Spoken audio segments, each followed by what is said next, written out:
എല്ലാ പറവകളും മിട്ടുവിനെ മരത്തിലാക്കിയിട്ട് പോയി.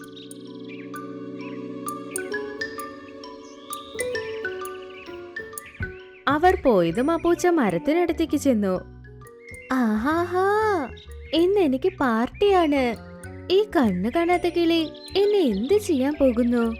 അതുമാത്രമല്ലാതെ അതിന് അറിയില്ലല്ലോ ഞാൻ ഇവിടെയുള്ള കുഞ്ഞു പറവുകളെയും മുട്ടയും കഴിക്കാൻ പോകുന്ന കാര്യം.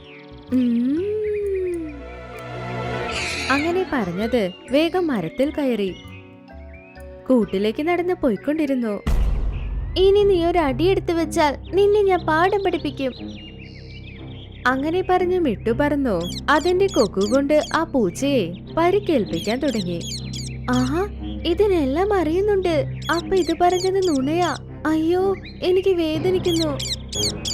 പൂച്ച അവിടെ നിന്ന് ഓടിപ്പോയി. ഇതുപോലെ മിട്ടു മുട്ടകളെയും കുട്ടികളെയും എല്ലാവരെയും നന്നായി നോക്കി.